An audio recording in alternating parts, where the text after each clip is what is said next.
And today's book launching will be officiated by Prof Toh Kin Woon.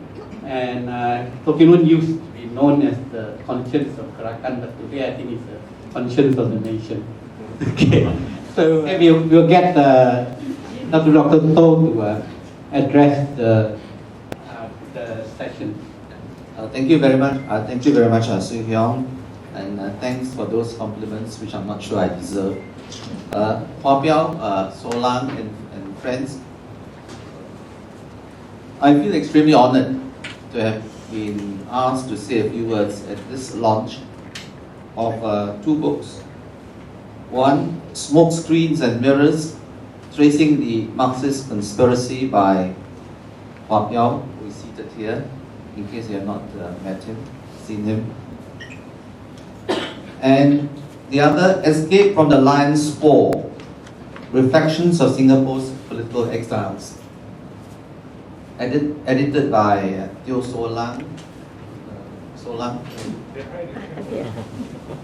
and Leng.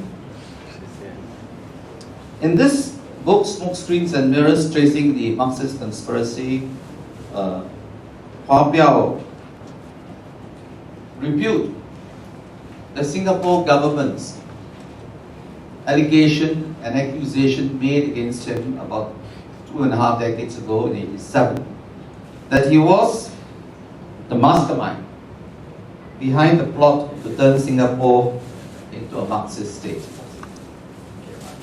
Now, in that year, 22 young professionals, students, activists in church were detained under the obnoxious ISA in Singapore. That detention was carried out under an operation codenamed Operation Spectre. I just told Wah Piow a while ago that if I were him, I would feel proud. Why? Because in '87, Wah Piow had already, not by choice, but by force of circumstances, left Singapore for slightly more than a decade. And he was already settled in London, about 8,000 miles away. Yet, despite the passage of time and the distance, his influence, or at least according to special grants in Singapore, on developments in Singapore could be that great, could be that strong. If I were him, I would be proud.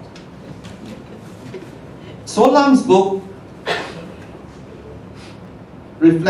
Escape from the Lion's Paw, Reflections of Singapore's Political Exiles, is a collection of a series of articles by people who were all harassed, intimidated, and persecuted by the Singapore government, including Wah Piow, of course, and several others, one of whom I had the pleasure to meet, Francis Khoo, way back in 1980 in Delhi, when there was a huge gathering of leftists from all over the world for a conference organized by the United Nations Institute of Training and Research. Now, Singapore claims itself to be a first world nation, based purely on one important criterion, that it has the second highest, if not the highest, per capita GDP in the world. But I'm not sure that we all agree with this claim. Not when you consider its human rights record. Now, just in case you think Operation Spectrum 87 was an isolated incident, I would like to inform you, but I'm sure all of you know, that it actually was part of a series of oppressive actions taken by the state in Singapore. Of course, the behavior of the elites in Singapore and the elites in Malaysia are no different. Whenever they feel threatened by any movements, be it peasant movement in the case of Malaysia, workers' movement in Malaysia and Singapore, students' movement in both countries, they would not hesitate to use the cohesive apparatus of the state to detain without trial, to exile, and resort to all forms of persecution in order to silence dissent. Now, I would like to congratulate both Wah Piow and Soh Lung for their courageous effort in coming out with the books.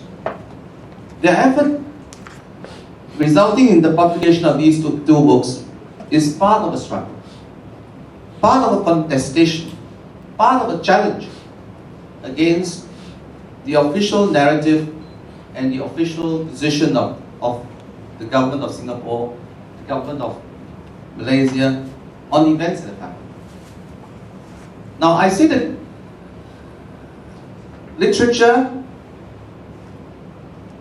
suggesting an alternative interpretation of events in the past is growing. I have here many friends here from the Labour Party, some of whom have been detained for more than a decade, seated here. They were all very active in the Labour Party. They did no wrong, but partook in the struggle for a free, democratic and socialist just Malaysia. That was all they did, and they were all detained. All of them here, a few of them here, seated here, my friends, for years. And if you add up the number of years, it comes to decades. So it is important that their story be told. And I'm happy that their story has been told and continues to be told. They have come up with books on the history of the Labour Party. We are happy that we have friends like Wong, who is helping in this task. And of course, great publisher, Sir, helping to publish all these publications. And I think, as a result, students of Malaysian history, Singapore history, now have an alternative that they can turn to. And I think this is a very important effort. I read not too long ago about Lee Kuan Yew lamenting, just like our UMNO leaders in Malaysia continue to lament, that the young in Singapore have forgotten their history. Oh, they have forgotten how the PAP, from early on in the 50s, struggled against British colonialism, got independence, and developed Singapore from very undeveloped, very poor country into a very modern, industrialized, developed state, very clean, etc. Oh, they have all forgotten their history, which is why they are questioning, they said. Then there was one young blogger who replied, Mr. Lee, we have not forgotten Singapore's history. We have not forgotten, for example, that you detained Chia Tai Po and put him behind bars for more than 3 decades. We have not forgotten that people like Said Zahari, Po Sukai, Lim Hock Siew, and many others have been detained without trial. Many student activists like Wah Piow have been forced by circumstances, forced by persecution, potential persecution, harassment to exile, and so on. So, we have not forgotten our history. It's just that you want us to remember your part of history, which we choose not to, but we would like to look at Singapore history from another perspective. This is the kind of challenge, this is the kind of contestation that's going on. And I'm sure that this struggle will continue with even greater vigor. And why? Because we can observe from across the causeway that the social compact, the trust that the people have in the PAP government, in return for stability, in return for good housing, an excellent public transport system, world-class educational system, etc., etc., is under growing pressure and strain. And people are beginning to question.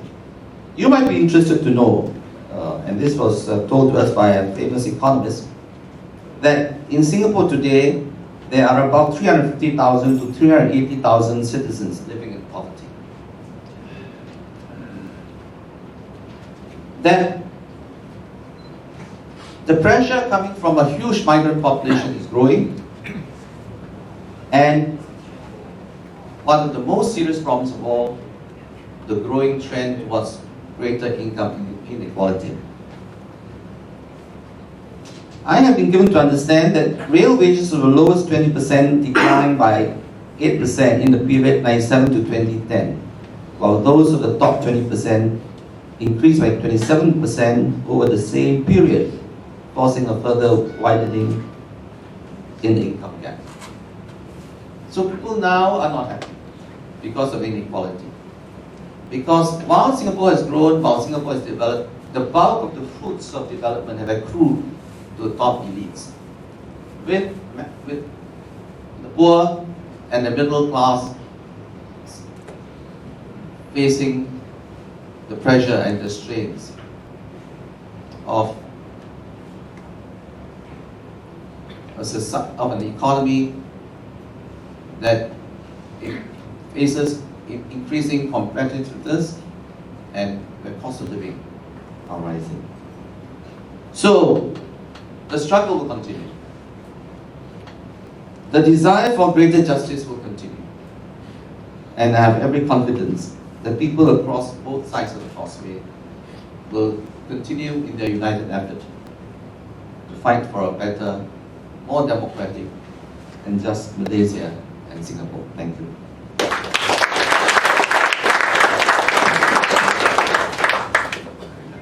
It's only a photo opportunity, no speeches.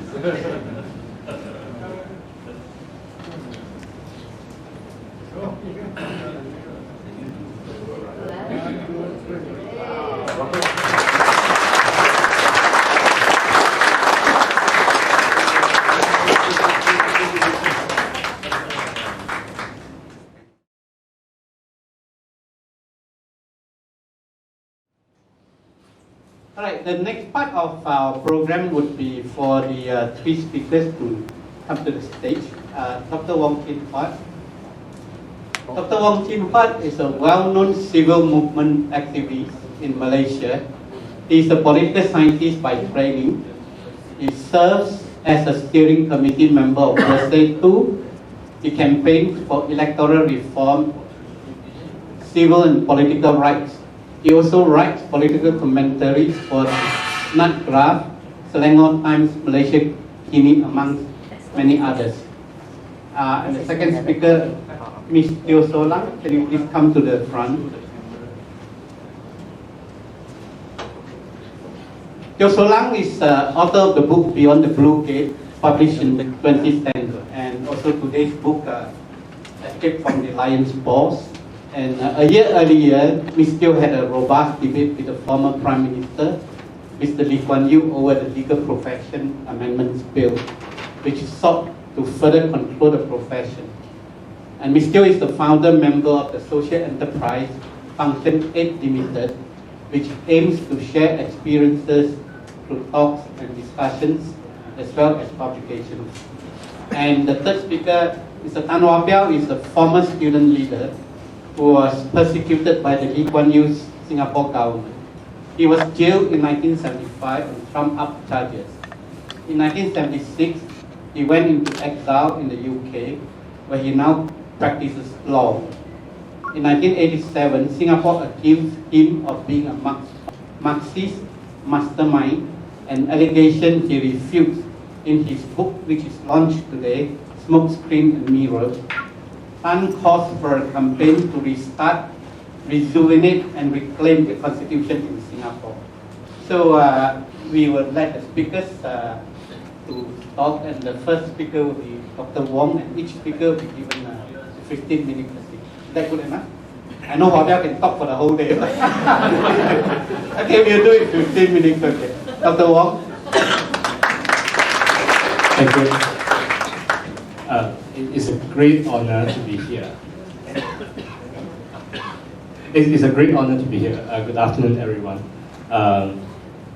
When Wah Piow was arrested, I was only 2 years old. So that's how much I tell you that I think without the people who have been fighting all the way in the past generations, we wouldn't be here where we are. So may I say thank you to all of you. You guys really make it possible. I mean, many of us are looking at now and say the country has come to a new historical juncture. I think all these things is all possible because of you people.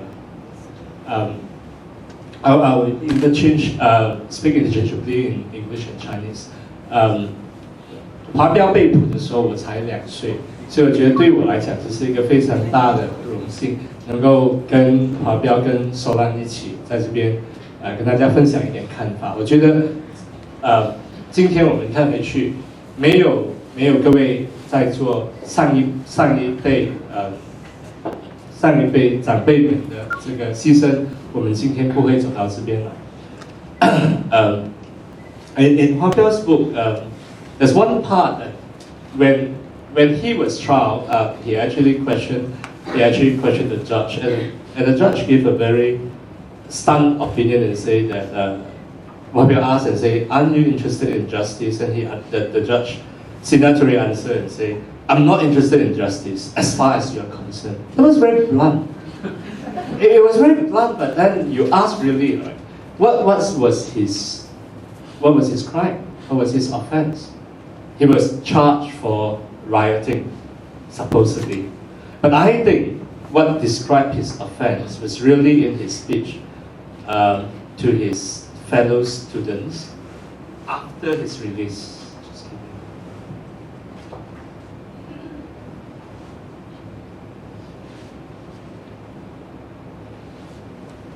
That's what they say.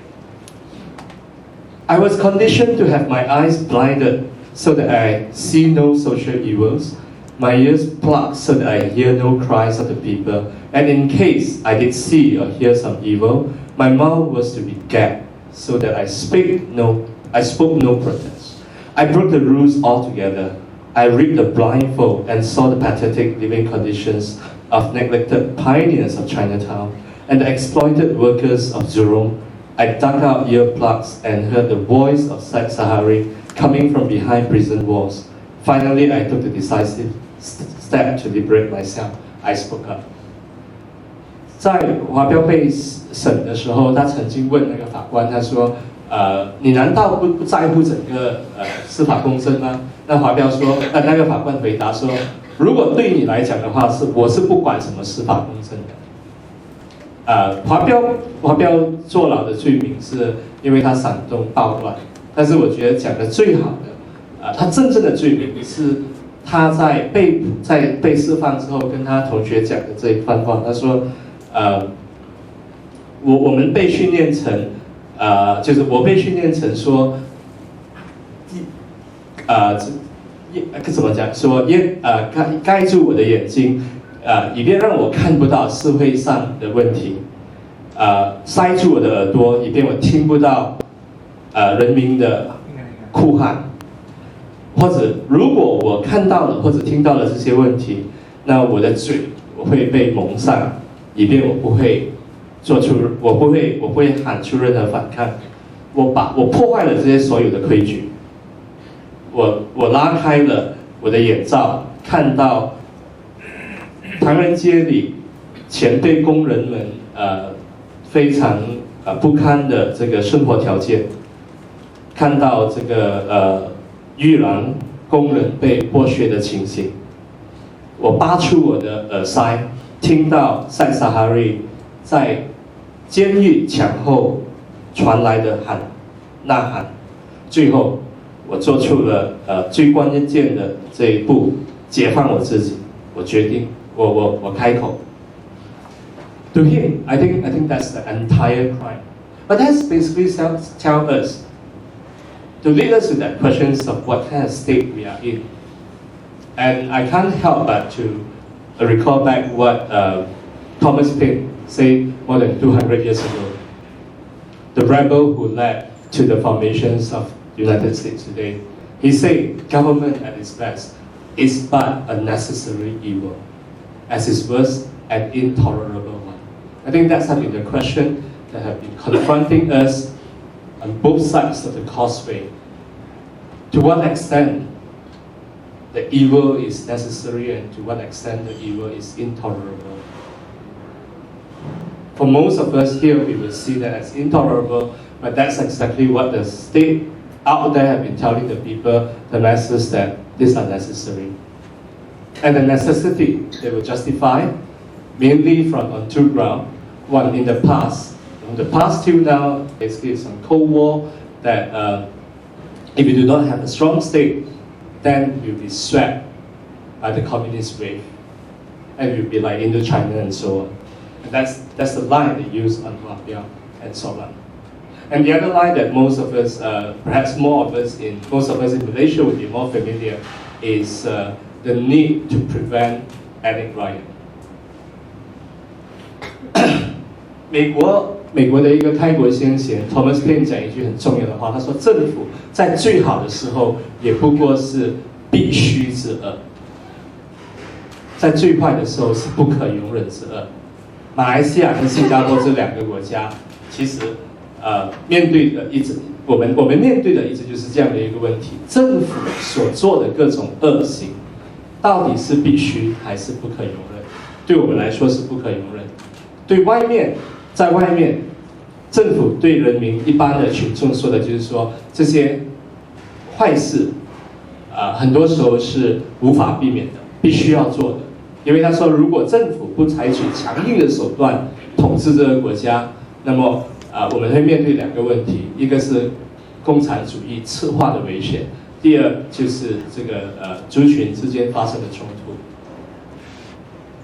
The good news is, I think for our generation, we are seeing that both are on the way up.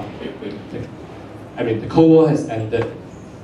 And at the same time, what that means is also that in the past, if in the past the government was more careful to prevent acute inequality, unfortunately today they are losing up.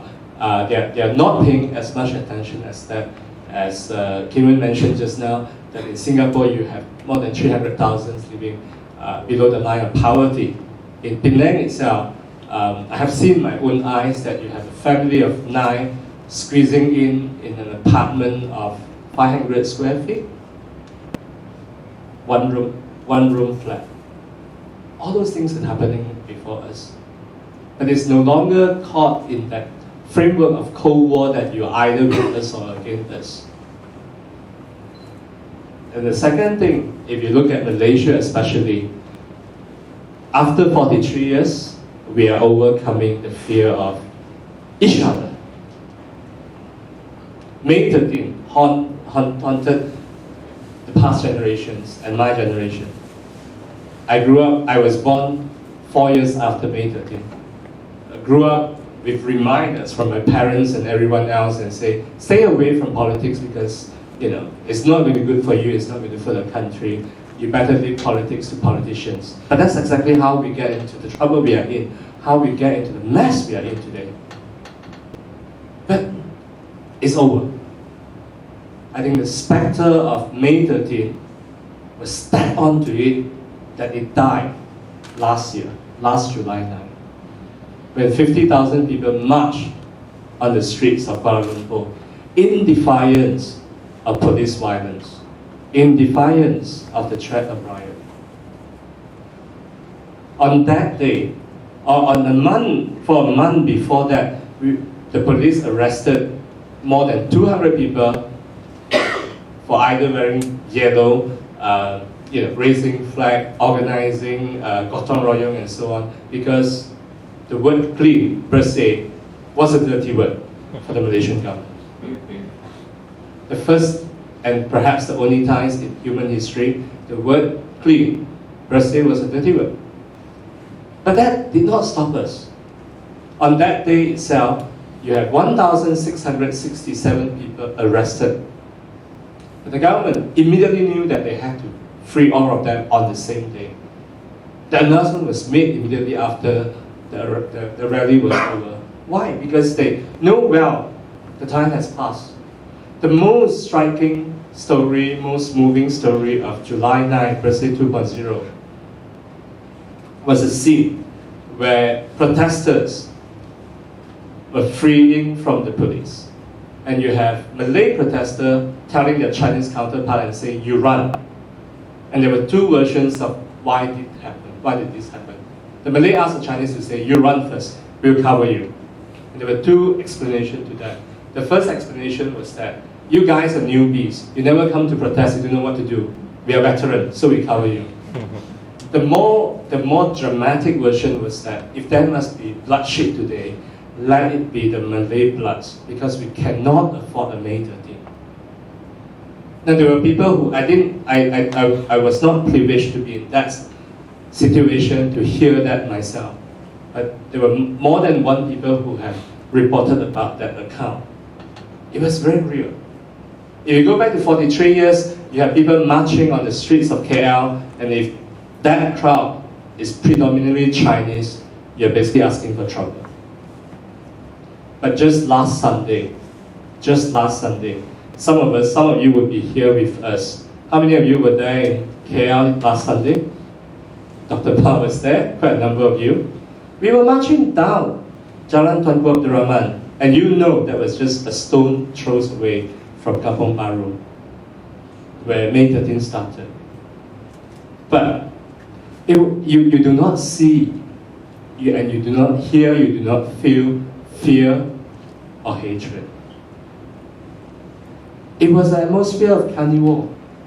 We were marching down, angry, sad, because Malaysia has been made a rubbish bin for Australia, among others. But among us, we were happy because Malaysians are together.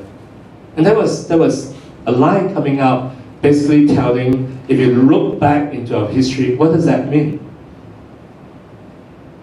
The Malaysian people has come out of age. We are mature enough to embrace our difference. We no longer see each other as enemy. And because of that, we no longer need a government to reign on us to prevent us from killing each other. Never mind whether that need was actually real in the first place. But there's no doubt about that Malaysians do need a government like this. And there's no doubt about that May 13 can never happen again in Malaysia today. You can start a riot, but there's no way it's going to be ethnic in nature. Because it would not be Chinese killing Malay or Malay killing Chinese. It would be a small bunch of people against the rest of the populations. And you know well what that would mean. Now that's the good news on the part of Malaysia. I think that we are overcoming that. And that would mean that the government, if they stick to their tactic of fear and corruption, they will soon be out of job. In fact, that's what they're fighting now, to prevent functional unemployment, if you like. Here's how far we have come.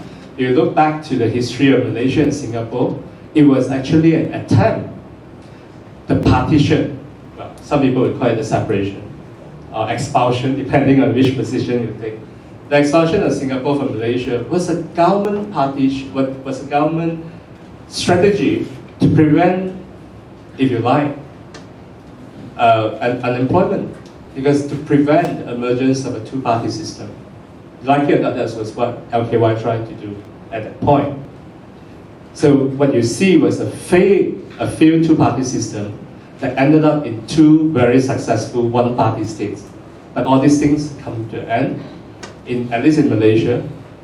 And what happened in Singapore? A few months ago, I had a chance to meet with a PAP leader in Singapore. Sorry, PAP leader in ex-parliamentarian in China. And I asked him very bluntly, I say, "Sir, how long do you think that PAP can rule?" And his answer was that we'll win the next election. But I'm not sure about the one after that and the one after that. It depends on how hard we work. We mean PAP. It depends on how hard the worker parties will do. They're prepared that they may be on the way out. Just 2 weeks ago, I shared the stage with the MP for this area, I think, Bukit Bendera, Liu Jinto, and he was even bolder. He thinks that PAP will be out in the next elections because PAP cannot mitigate the increasing inequality and Singaporean people are prepared to throw the party up. What does it mean to each of us is that if you look back of how that the Siamese twin in 1965, that both have become very successful one-party state, but both were depending on each other as enemy to tell the people and say, you must keep me in power, otherwise that the other party would come back. Malaysia, that's what Amna have been telling about Singapore, that's what PNP have been telling about Malaysia. The bad news about that is that the moment either side has a regime change, it will spread over to the other side. So shall we wish which one should come first? Doesn't matter, but eventually I believe that both countries would be democratized. Thank you. Thank you, Dr. Wong. And the next speaker will be Teo Soh Lung. So, Soh Lung, you can take the stage. Thank you. Thank you. Good afternoon, everybody.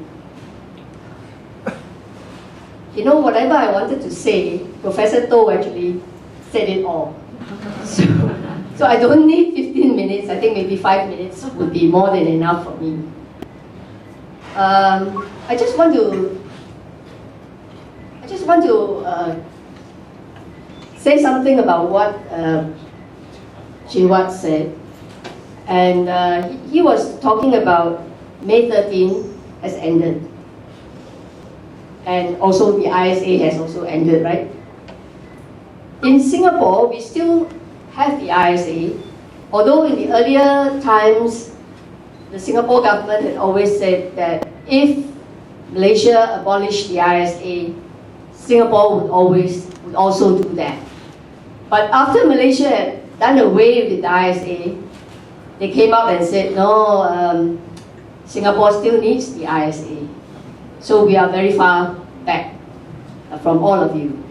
In fact, you are the leaders, and we are just the followers. The historical reason, according to what my own analysis, is that in '87, Operation Spectrum happened in May, and Operation Lalang happened in October. After the people were released from Lalang, the NGOs continued to fight for the rights of Malaysians, and they continued to press for the abolition of the ISA.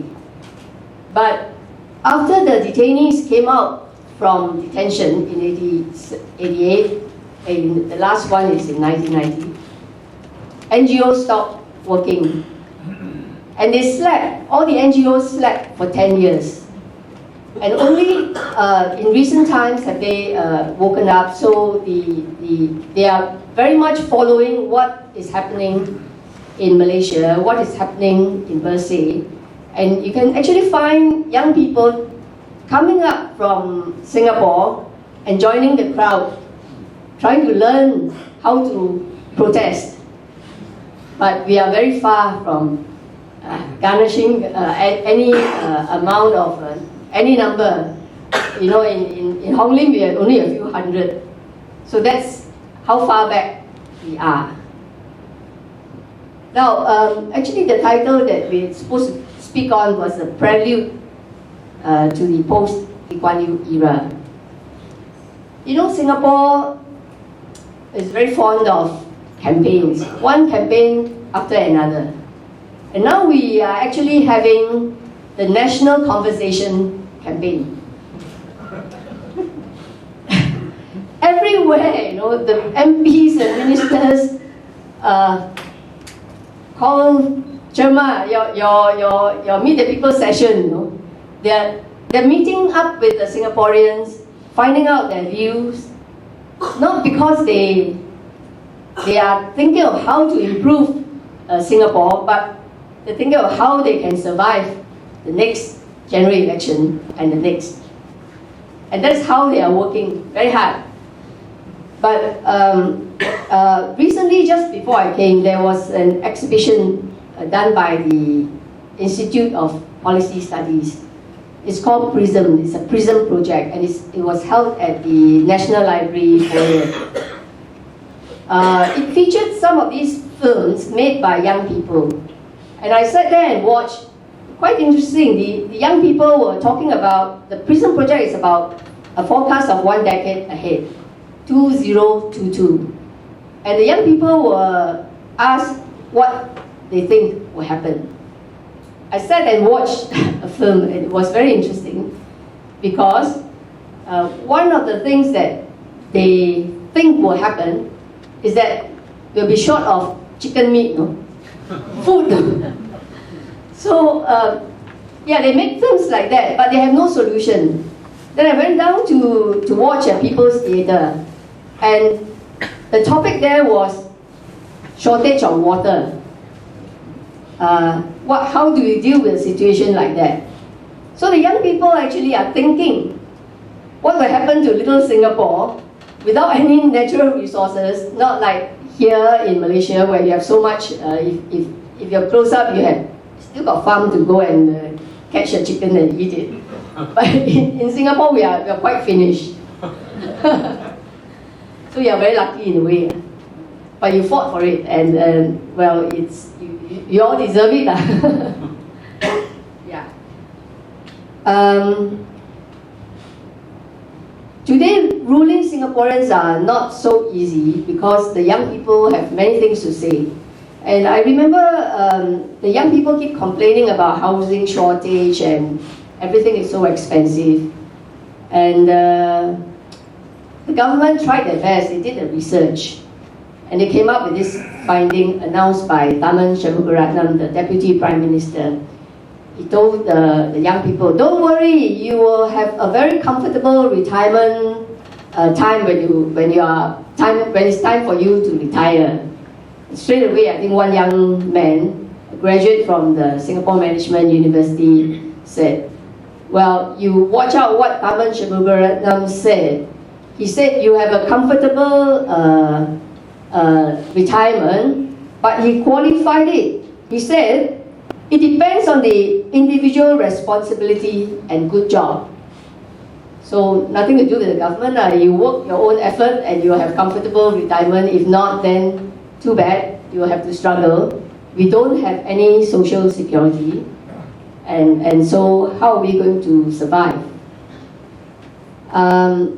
You will see in Singapore that old people also have to work very hard.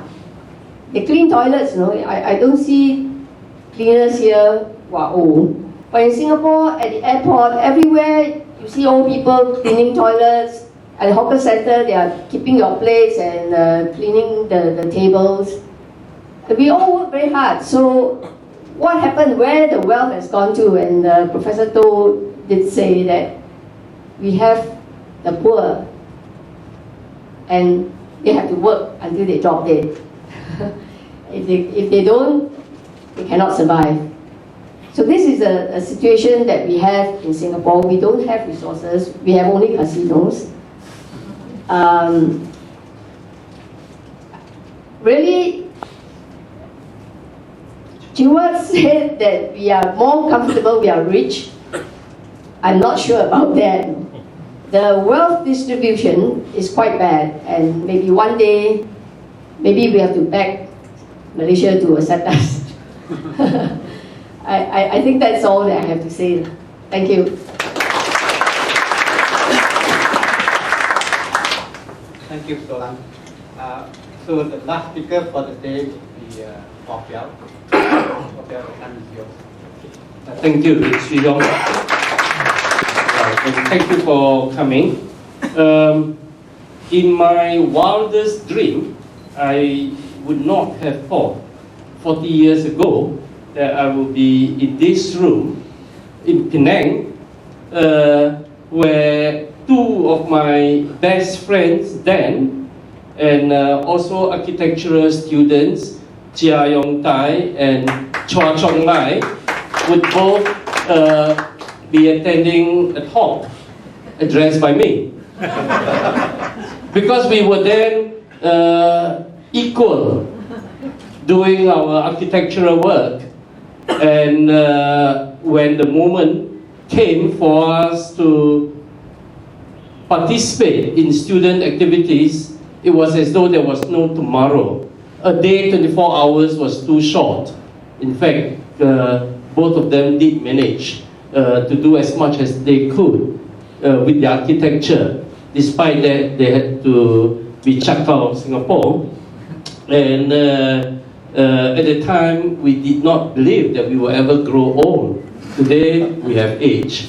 And at the time, our audacity to dream was a very limited one. But not forgetting also that at the time, Singapore was just 10 years after independence. And although at the time, when both of them were deported from Singapore back to Malaysia on the same day when I was charged in court on the Fremont rioting, part of the arguments of the government of Lee Kuan Yew was that why should these foreigners be allowed to interfere with the political process in Singapore? But Lee Kuan Yew has forgotten that the first cabinet in Singapore, all were Malaysians, actually born in Malaysia, other than the two. One is Lee Kuan Yew, I've forgotten who is the other. Now, our audacity to dream at the time was a limited one. All we wanted at the time was to A, to get hold of a wireless microphone, and B, to go around saying whatever we deem should be said in Singapore. And C is to go around also organizing students to find out more with the reality in Singapore and make solidarity with the weak. Without our realizing, we were actually extremely innocent and naive.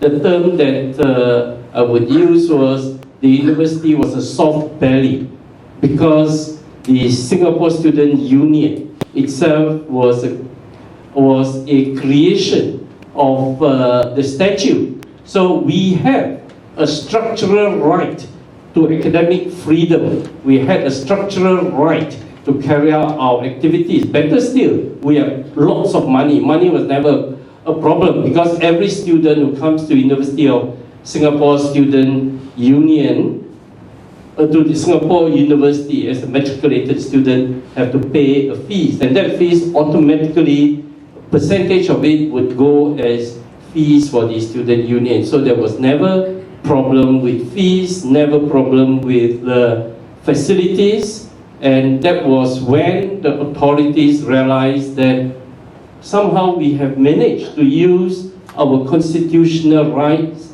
and set up a center of challenge to the government. And this is where, when the rule of law acts against the regime, then they started to change the rules. And that eventually resulted in reconstitution of the union. Now, the rest was history. I got thrown into jail and so on. And even at that time, one would not have foreseen. Friends would say, come on, man. I mean, like these two fellas, with their career all ruined and having to restart again, studying architecture elsewhere, or others having to restart a new career. You have wasted your time. What have you achieved personally? What is the point of making those sacrifices?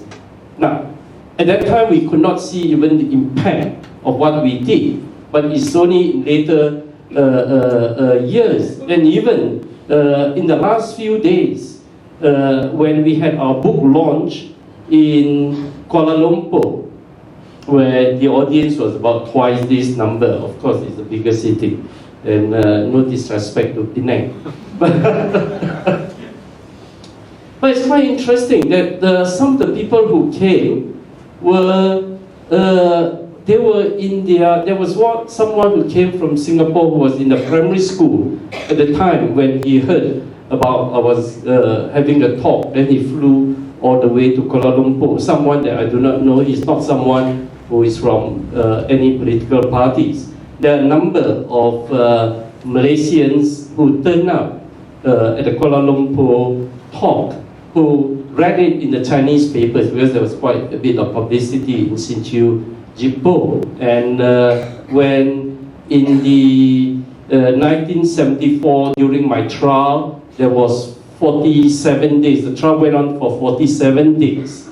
There was massive coverage in both the Hsinchu Jippo and Nanyang University, without realizing at the time. And we later realized that actually some of our activists in London, people like Tan Yu Seng and so on, who spoke at the book launch, said that he was politicized by reading about the trial in Singapore. A Malaysian reading about a trial in Singapore get politicized on that sense of injustices inflicted by someone else in, at that time theoretically, another country. So the lesson that I would draw to that is that the work of one generation, which at times may appear at that point of time not being able to achieve its goal, it does have a historical impact, which one could only realize it at a later stage. Now, if we zoom forward now, 40 years later, now it's 50 years after the independence of Singapore. Is there any point, some may argue, to still argue for democracy when what appears now is that the Singapore state is able to achieve the material goods which now earn itself being one of the richest country in the world? Even, it's no secret that even your chief minister, I should not talk about Malaysian politics, but this also involves Singapore, you know. Our former prime minister came to have a private talk with him on his very, very early stage when he took office as chief minister. What transpired at those talks, I do not know. But actually, strangely, Tony Blair, one of his first trips was also to Singapore. That grand old man in Singapore seems to be selling some kind of black magic for political control and success. And the Singapore template that is being promoted, and being promoted very much even in China and in Putin's Russia, is that we can achieve economic wealth with authoritarian control. In the case of China, it becomes something like Asian values that democracy as known in the West is not compatible to our part of the world. And in the case of Russia, that system of control using the law itself. In fact, the former communist countries and so on were quite stupid because they got rid of the law and just said, well, we just arrest somebody and we don't need any legal justification for it. But that turned out to be very unpopular with the population. And once you give the population a set of laws and say we rule by law, no one seems to be able to argue and criticize. Not just the people, they couldn't get criticism from foreign countries as well, so long as you rule, there is a semblance of rule of law. Now, this template of the success of Singapore based on authoritarian rule, I believe it's a deliberate misconception. A, it is correct that there is authoritarian rule. B, it is correct, and I don't dispute that we can't dispute that there is massive material progress. This is a fact that no one can deny. Despite with due respect to figures mentioned and so on, despite the fact that there are 350,000 people living under poverty line, despite that, you cannot deny that it has produced the material goods. But my position is that material goods are not the result of authoritarian rule. Or the other way is that even without the authoritarian rule, you could still achieve those material goods. And the success of Singapore, if we analyze it in the last 50 years, were based on very early on when PAP came into power, the control against corruption. And that was one of the very important factors. And to be fair, they did it very successfully, and a very strong CPIB, the control against corruption. One can say that today there are worrying indicators that that sort of control, despite high wages to senior civil servants and so on, are showing its weaknesses. But that is one important attribute to make that success possible.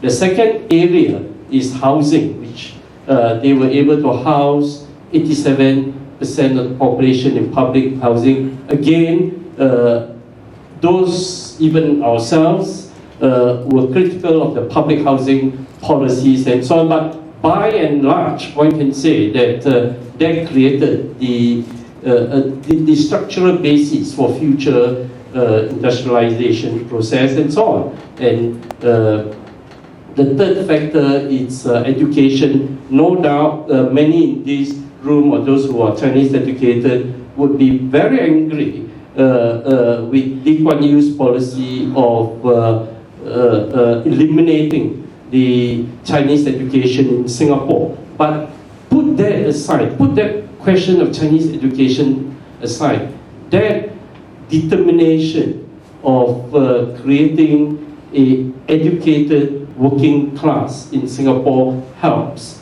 very much earlier on in the industrialization process. And the other factor which Singapore, being very lucky, was that relative to the region, they are far more organized than, say, Indonesia or Malaysia or Philippines, and also not forgetting that in the 60s, 70s, and later years, there was the superfluous capital from the West looking for platforms for further expansion, and Singapore was able to harness its position as a hub for Western capital. So if I look at the four factors minusing the authoritarian rule, my argument is that there is no need for authoritarian rule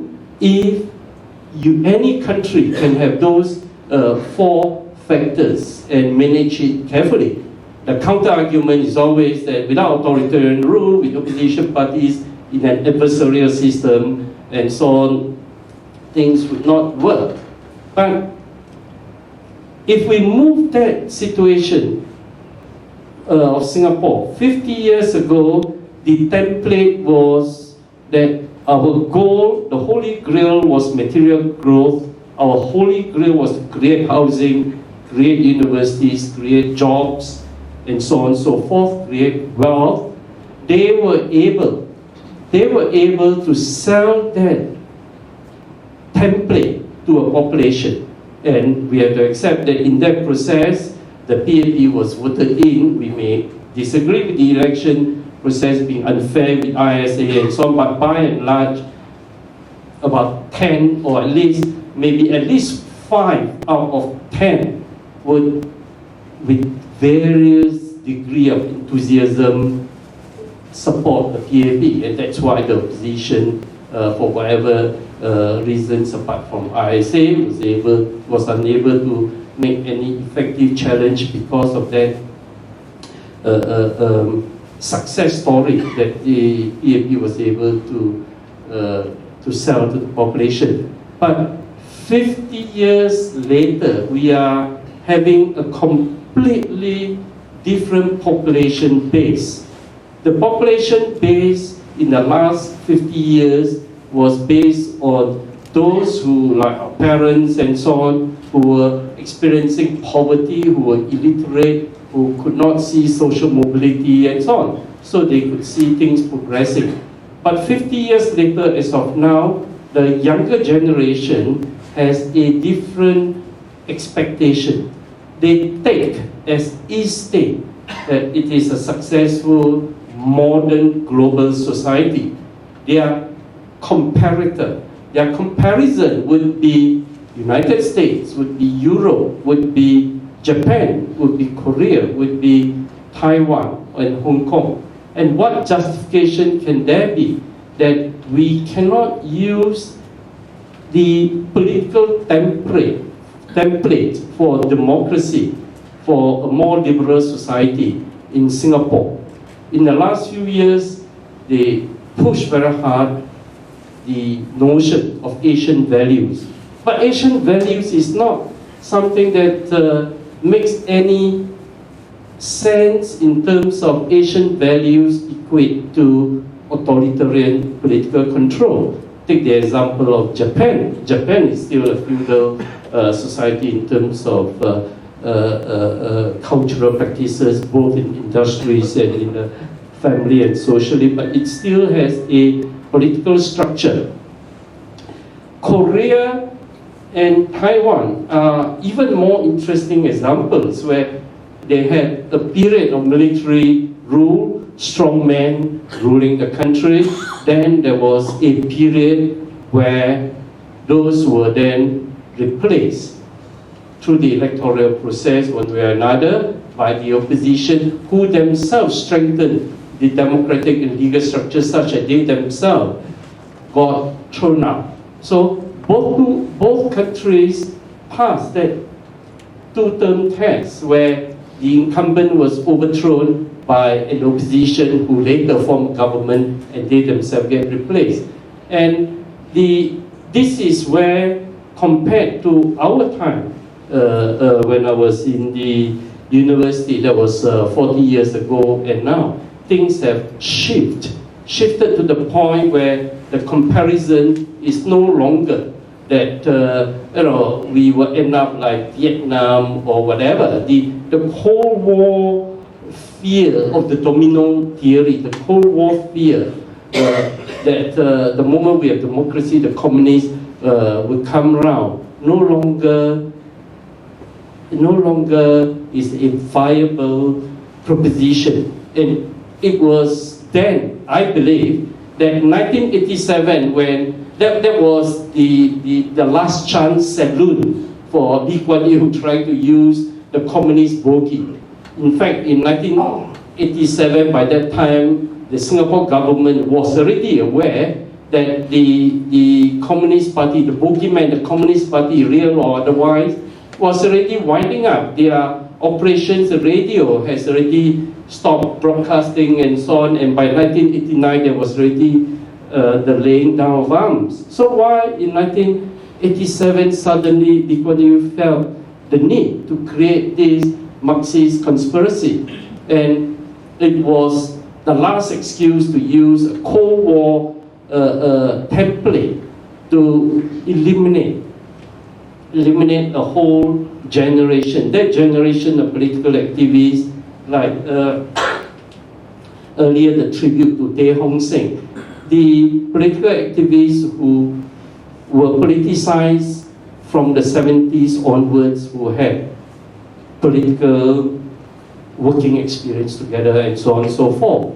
And my own analysis of the situation is that if we look at the last general elections from in 2010 and the presidential election, the watershed moment was when Lee Kuan Yew made the infamous speech at Aljunied, where he warned the electorate that if you vote in the opposition, you would have to repent. And the word he used was repent for the next 4 to 5 years. And that resulted in such an avalanche of negative responses from people of all walks of life that Lee Hsien Loong for once have to emerge to save the situation by apologizing and say that Lee Kuan Yew is Lee Kuan Yew, I'm my own man, and admitted that they had made mistakes in the past. That shadow of fear that Lee Kuan Yew could cast over the whole population, which was very, very effective especially to the older generations and those who are in their 40s and so on, no longer holds that great power as with the younger generation. And that was why Lee Kuan Yew in the very early days had said he does not want to be loved. I'm not sure how many people will actually love him, but he wants to be feared. And the fear factor was one that makes the PAP able to exercise the hegemony of power. Now, what should be the ideal political demand for the next 50 years? And I believe that it is imperative in a situation like Singapore for it to move on to the next 50 years. It's to have a period of a non-PAP government. A period of non-PAP government is necessary because at the moment, in response to their declining popularity, the PAP is trying to appear to be inclusive. Don't be surprised one day Teo Soh Lung will be invited to the presidential, to the Istana for tea with Lee Hsien Loong. Now, as he did with Andrew Low, isn't it? One of the bloggers. Now, that is possible. It is to say that we are inclusive. And it's the kind of a feeling that, okay, you are against us. Come on, let's have a chat. Tell me what you want. And it's as though the PAP is a national party that can incorporate all kinds of demands. To those who are weak-minded and so on, I mean, it's great in terms of personal ego. But there's nothing wrong if you are invited, just go for tea at least, okay? There's nothing wrong to go and have dialogue. But that is not a replacement for democracy, because especially in a situation like Singapore, the key issue now is no longer that holy grail of creating wealth. That the key issue that is emerging as the new problem is the issue of distribution. The issue of distribution, not just the question of those who are very poor, the 350,000 individuals, not just that. Not forgetting that the middle class in Singapore, which is very substantial, feel that they are marginalized, feel that they are not getting their expectations of material rewards are no longer fulfilled, unlike those sense of fulfillment that their parents had. So, in order to resolve this, the ruling party is trying to sell the policy that yes, we can respond, we can be inclusive, but the point is that that is not a replacement for democratic process in Singapore. And in order for Singapore to move on to the next political phase, the PAP itself would never compromise with the hegemony of power. And if I'm wrong, just one test for the Singapore government, and that one test is relinquish the control of the Straits Times, relinquish the control of the media. And I believe that if they do that, the PAP itself will not be able to contest effectively in any general elections.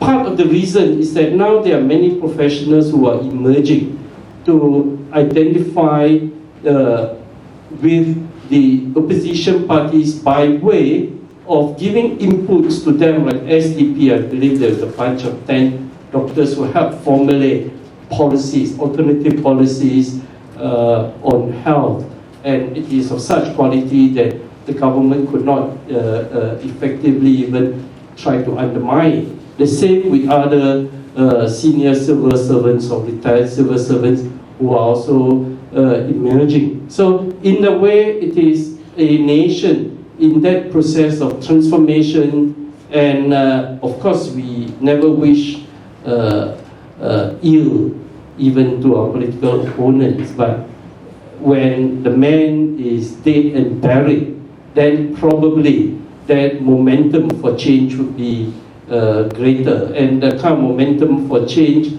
need not and should not be confined merely to be satisfied by way of inclusiveness under the control of PAP. But I believe that a non-PAP period is not just desirable but imperative, without which you cannot reclaim the constitution. In fact, there are lots of rights and so on embedded within Singapore Constitution, but in the last 50 years they have made as many amendments where those rights were compromised. Thank you, Mr. Chair.